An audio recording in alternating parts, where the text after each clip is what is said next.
Hello and welcome दोस्तों to 5 minutes engineering. आज का वीडियो वाकई बड़ा कमाल का होने वाला है दोस्तों, क्योंकि आज के इस वीडियो में वॉल्यूम प्लॉट के बारे में चर्चा करने वाले हैं। काफी अहम चीज है एंड एक तरीके से कॉम्बिनेशनल चीज है। अब ये कॉम्बिनेशनल मैंने क्यों बोला, by the end of the video आपको बहुत ही बढ़िया तरीके से आइडिया क्लियर हो जाएगा। इसके लिए हम लेंगे भैया सीबर्न लाइब्रेरी की मदद, जो कि मैंने यहाँ पे पहले इंस्टॉल कर लिया और प्लस यहाँ पे इंपोर्ट भी कर लिया है और एसएनएस नाम से जो है इसका इस्तेमाल करने वाला हूँ। पांडास मैंने इसलिए यहाँ पे मंगवाया क्योंकि मुझे एक डेटा फ्रेम जो बनवाना है जिसमें मेरा डेटा जो है इस तरीके से रहेगा, कैटेगरी और स्कोर। यहाँ पे तीन तरीके की कैटेगरीज ली है, ए बी और सी। ए के अंदर 3 एंट्रीज, बी के अंदर 3 एंट्रीज, सी के अंदर 3 एंट्रीज। तो पर कैटेगरी के हिसाब से 3 एंट्रीज है, यानी कि 3 स्कोर्स यहां पे मेंशन्ड है। अब इसी का जो डिस्ट्रीब्यूशन है, इसी डेटा का कैटेगरी ए के लिए कैसा डिस्ट्रीब्यूशन है, बी के लिए, सी के लिए कैसा है, वो हमें जो वॉल्यूम प्लॉट है वो बताने वाला है। तो पहले तो मैं चलिए फटाफट अपना डेटा फ्रेम जो है वो बना लेता हूं। डेटा फ्रेम मैंने ये पूरा डेटा जो उसे दे दिया। कॉलम्स मेरे पास 2 रहेंगे डेटा फ्रेम में, कैटेगरी और स्कोर, और उसमें ये डेटा मेरा पड़ा हुआ होगा। डीएफ नाम से डेटा फ्रेम तैयार हो जाता है और सीबर्न वॉल्यूम प्लॉट यूज के लिए तैयार है। अब वॉल्यूम प्लॉट जैसे यूज करता हूं, आपको यहां पे 2 चीजें मेंशन करनी पड़ती है।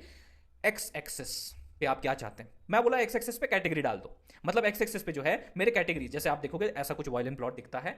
एक्स एक्सिस पे मैंने कैटेगरी डाल दिया, A category, B category, C category. तो अब ये वर्टिकली ओरिएंटेड आपका वॉल्यूम प्लॉट आपको दिख रहा है। वाई पे मैंने स्कोर डाल दिया 10 से लेके, यानी कि 0 से लेके 40 तक, लेट से एट मैक्स जो है वो आपका जाने वाला है। 35 तो आपका वैसे भी मैक्सिमम है, तो 40 का अपर लिमिट वैसे भी पकड़ के चल रहे हैं अपन, ठीक है। और डेटा फ्रेम मैंने डेटा को दे दिया, मतलब ये जो स्कोर और कैटेगरी का डेटा निकालना है, कहां से निकालना है, डीएफ से निकालना है। तो वो चीज मैंने डेटा पैरामीटर को दे दी। तो आपके समक्ष यहां जो अभी चीज दिख रही है, क्या वो आपको 2 चीजों का कॉम्बिनेशन लग रहा है?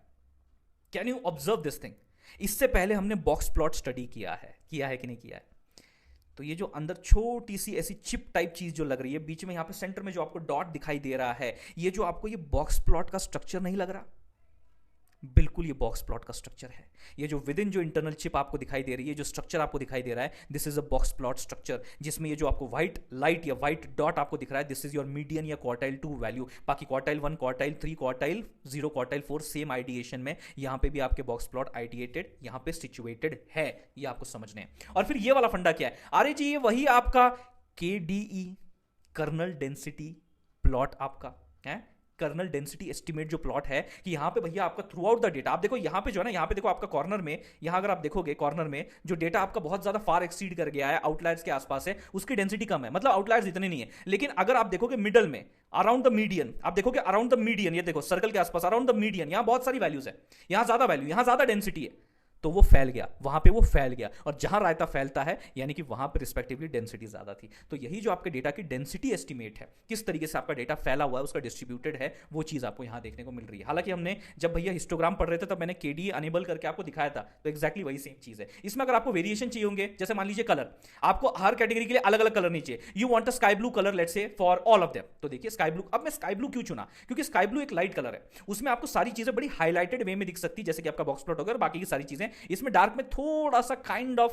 आई स्ट्रेन होता है, थोड़ा सा समझने में थोड़ी बहुत दिक्कत आ सकती है। अब वो पर्सन टू पर्सन वैसे डिपेंड करता है, बट या कहने का मेरा तात्पर्य ये है, बाकी सब चीजें सेम रखते हुए कलर अगर आप एक ही लेना चाहो सबके लिए तो ले सकते हो, ये भी पॉसिबिलिटी है।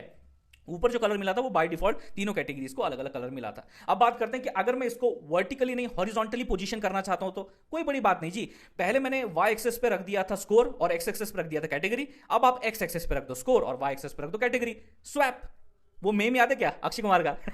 स्वैप कर दो, दैट्स इट। उतना करने भर से आपको सेम वही डायग्राम मिल जाएगा, वही आपका वॉल्यूम प्लॉट मिल जाएगा। Just the difference is now it is horizontally oriented. पहले वो वर्टिकली ओरिएंटेड था, अब ये हॉरिजॉन्टली ओरिएंटेड है। इसमें एक और बड़ी इंपॉर्टेंट वेरिएशन है जो अगर आप जानना चाहो, बिकॉज यहां पे जो आपको ये बॉक्स प्लॉट आइडिया दे रहा है वो क्वार्टाइल्स का ही तो आइडिया दे रहा है ना, क्वार्टाइल 1, क्वार्टाइल 2, क्वार्टाइल 3, इसका डिस्कशन आपने किया हुआ है, यही तो वो आइडिया दे रहा है। अगर आपको ये बॉक्स प्लॉट, ये पूरा ऐसा लाइन नुमा स्ट्रक्चर बॉक्स प्लॉट स्ट्रक्चर नहीं चाहिए, आपको सिर्फ क्वार्टाइल की इंफॉर्मेशन चाहिए, तो आप यहां पे इनर इक्वल टू क्वार्टाइल ये ऐड कर सकते हैं पैरामीटर वैल्यू। एक बार ये आपने पैरामीटर वैल्यू ऐड कर दी, आपको वो अब बॉक्स प्लॉट का जो लाइनिंग है वो नहीं दिखेगा, आपको सिर्फ अभी क्वार्टाइल दिखेगा। Now this is the combination of KD plus quartile, this is the combination of KD plus quartile. ऊपर जो आपको दिख रहा था ये क्या था? KD plus box plot. तो ये कॉम्बिनेशनल स्ट्रक्चर है जो मैंने शुरुआत में बताया था। और ये जो डॉटेड आपको सेंटर लाइन दिख रही है, दिस इज द क्वार्टाइल 2। ऊपर जो आपको दिख रहा है दैट इज क्वार्टाइल 3, नीचे जो दिख रहा है वो क्वार्टाइल 1। तो Q1 Q2 Q3, Q1 Q2 Q3, Q1 Q2 Q3, ये आइडिया आपको अपने इनर, उस रिस्पेक्टिव प्लॉट के इनर में, अंदर में क्वार्टाइल लाइंस के थ्रू शोकेस हो रहा है।